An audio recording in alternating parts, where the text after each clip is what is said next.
Hello, I'm Marcus Brigstocke and we're here at the Hay Literary Festival.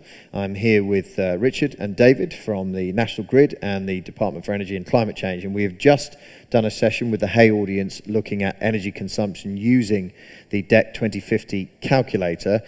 We've tried to answer lots of different questions, but people have tweeted in questions which I'd like to put to you, gentlemen. And the first one here says, the issue is without question grid level storage. This chap says he just heard an episode of Cost in the Earth on Radio 4 about it. Firstly, what's grid level storage?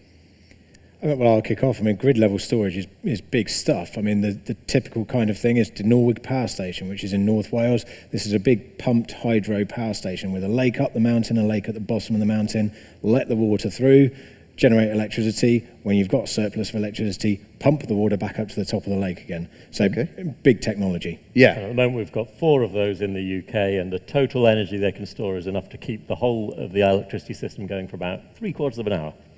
Okay, so it works, but it's massive. And quite expensive. How expensive?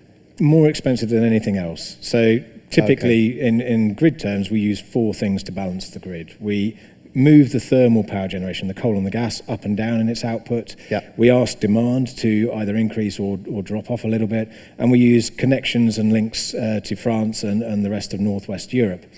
And we also use this storage facility. But because of its short duration, because of the cost of it, we tend to use the other 3 technologies a lot more.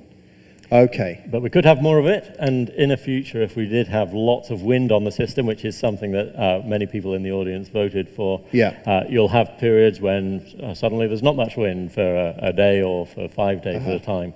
And that means the amount of storage you might need is perhaps 100 times what we've got today. Okay.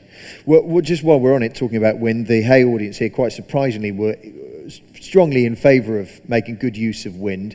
The aesthetics of wind turbines on and offshore are what upset people. So on grid level storage, I imagine it's a lake at the bottom, it's a lake at the top. It's not monstrous to look at, is it? Well, if you've been walking around Snowdonia, chances are you may not even have noticed most of it because it's buried under the mountain. I think the challenge is finding those sites, and the disruption when you're actually building this is particularly hard to deal with. And the disruption must be huge for something on that scale. Well, and anyone who's sort of my age will remember Blue Peter when they went and filmed this stuff when it was being dug out. It is huge. It's very, very big scale. It's a lot of rock. And there are a few more sites in Wales and in Scotland where you could definitely put more pumped storage, but maybe the way to deliver very large-scale storage is going to be with breakthroughs, with innovation support, giving us different ways of storing energy at very large scale. Methods like compressed air or very large heat stores with reversible heat pumps to turn electricity into heat and back again. Okay. This process with the Hay audience here and using the 2050 calculator has not been about tricking or trapping either of you into saying something or whatever.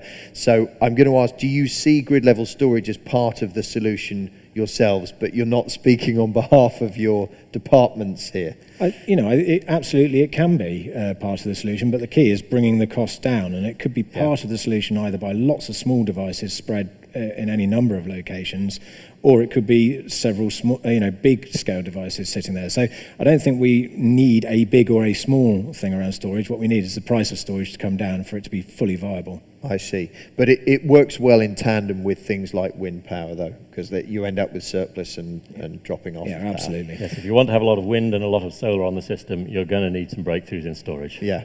Okay, all right. Well, I hope we've successfully answered the questions around grid level storage.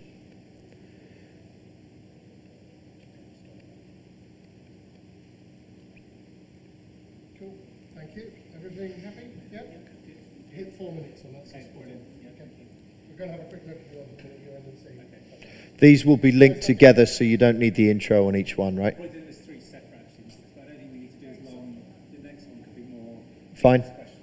Okay, yeah, no problem. Eyes here at the Hay Festival. In the Wales. Yeah.